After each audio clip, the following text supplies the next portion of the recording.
But now we're going to have him just talking a little, maybe too much, according to Bruce. Bruce would say, well, I don't think it was necessarily working. And it goes back to day one of, okay, here's Diesel and he's your champion. And we want him to be this big baby face. So he's going to lead everybody in prayer. And then let's sing, We Wish You a Merry Christmas. He ceased being Diesel and it became, well, Diesel is Kevin Nash. He was at East Tennessee playing basketball in one quarter. At one time, he scored 4 points. All of a sudden, everything I loved about Diesel went away because he became Kevin Nash from East Tennessee University and a basketball player. Now, of course, Bruce is just tongue in cheek here, but he says everything that was cool about him went away because somebody felt, goddamn, we've got to have credentials. You've got to have a real story about these guys. He could have been a 2.5-time All-American. Nobody gives a shit. They thought Diesel was cool. He kicked people's asses. And when he ceased to become Diesel, the audience weren't intrigued by Kevin Nash at this point in time. Well, Bruce has got some of his facts wrong. Obviously he got the wrong university. Yeah, it's Tennessee. He was saying that to be funny. Oh, okay. But I think the gist is he's trying to say sometimes we create a character that's larger than life, but when we humanize them, it does them no favors. I can understand that statement.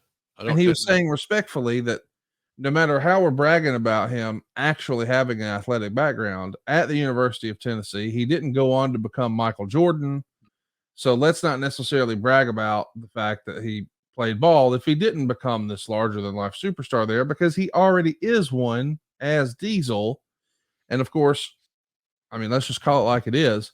He's basically saying he's laying this at your feet because you were always the guy that we fans are most associate with giving us their athletic background. And I, for one, as a fan, liked that when you would say, Dr. Death was a 2-time All-American or whatever. Right. And when you started to tell us about Ron Simmons, I remember that like it was yesterday. I had no knowledge of that. He was just a guy from Doom. But now that he's the babyface champion, you're telling me all of that, and I'm seeing him run the steps at the stadium in the jersey. Man, that's cool. I dig it. But I could also see Bruce's point here that you do that when you're trying to get a guy over. Maybe it's a step backwards if he's already over. What do you make of this? I don't think Diesel was that over. I Okay. would argue that point with Brucey a little bit.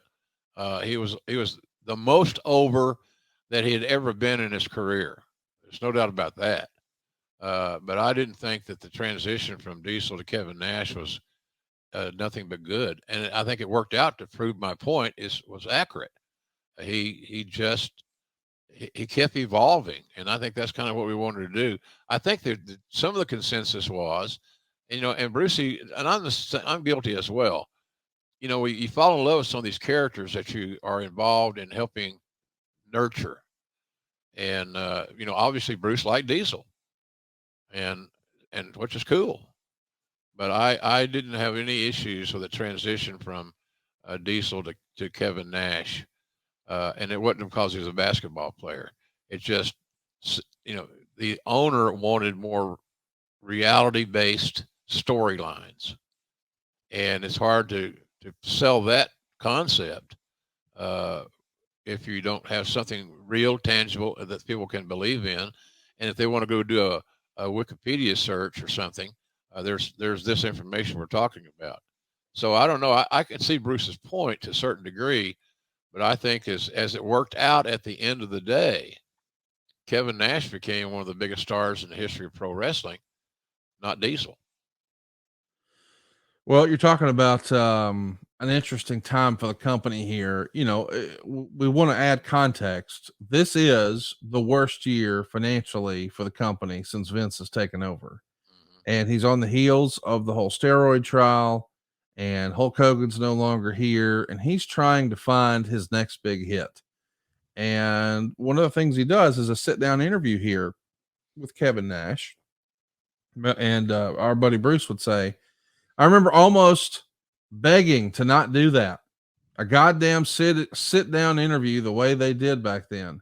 Tell me about your college career. Tell me about Kevin. We killed him right there. And that moment, we killed what we had spent all that time building. That's the 100% truth. Jim Ross was pushing that in order to have a champion that people would believe in, you had to give them real things to believe in. They had to know the real story. But yet, not one time would you sit there and take Hulk Hogan and go, "Tell me, Terry, when you were in the band, you played bass, right?" That's a different deal, though. Bruce is trying to justify his opinion when you're Yes. in the band. Yes. God damn it, being in the band or being a bass player ain't got shit to do with being a Division I college athlete. And but go ahead. But I can see where Bruce is framing his argument like an attorney. Yes. Who would bring that up and why? Why would you want to? Diesel was a character. Kevin Nash was a person, and the audience was in love with the character. They didn't know the person. You keep the person mysterious and a mystique. When he becomes just like your buddy that went to college and played a year on the team, what's special about him anymore? You don't want people to relate to your top megastar.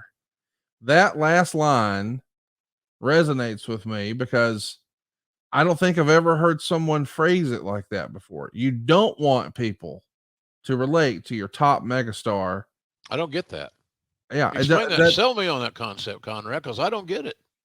Well, listen, I mean, I think, I don't think anybody could relate with the Ultimate Warrior, that sort of thing. But I think Steve Austin, everyone could identify with, man, I hate my boss too.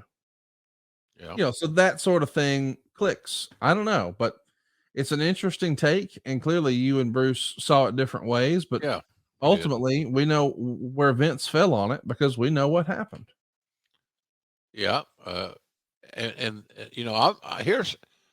I met with, I'm not sure, and Bruce probably had more meetings with Vince than I did at a certain time. But, Conrad, Vince says he wants to be more reality based. And I don't know what we were doing wrong to follow the mandate of the owner. That's what he wanted. It doesn't matter if it's the right thing or the wrong thing to do. That's what the boss wanted. And if you're a smart businessman, you try to acquiesce. Right. You try to provide the boss what he wants. I guarantee you, you do. Right. In your company, Sure. your people know what's their pardon me, their marching orders are. Yeah. So I don't know. I mean, I think the world of Brucey and his kids and all that. And he's a friend, and he's always going to be my friend. But that don't mean we always had to get along and agree on every point. So I think Vince knew that. And so what it did, it gave Vince could filter in and process Bruce's opinion, and he could filter and process my opinion. Sometimes Bruce had better ideas than I did, probably more often than not, quite frankly. But I knew what the boss told me he wanted to do. That's like when we started to evolve in the women's portion of the presentation. He wanted me to go out and recruit and find athletic 10s. And so that's not easy. And we did our best to find athletic 10s. And that has led to this women's division that we currently see on WWE or in AEW. AEW's women's division is growing exponentially.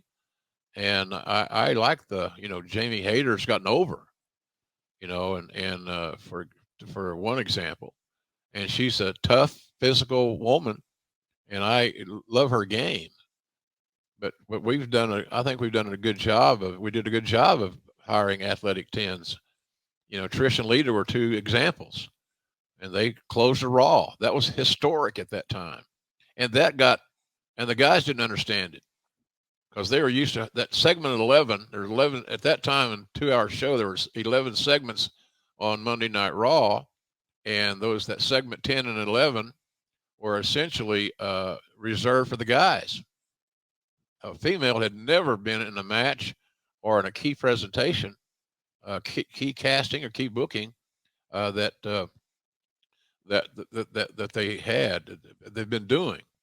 And so when the guys found out that the girls were going to headline and close the show, that was what the F are we doing? Well, they wouldn't go to Vince and say that. but that's one of those talent relations things that you have to learn to deal with.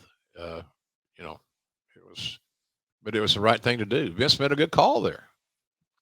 And I think it gave all these young women a chance to see what could be accomplished if they applied themselves and took advantage of their quote unquote break.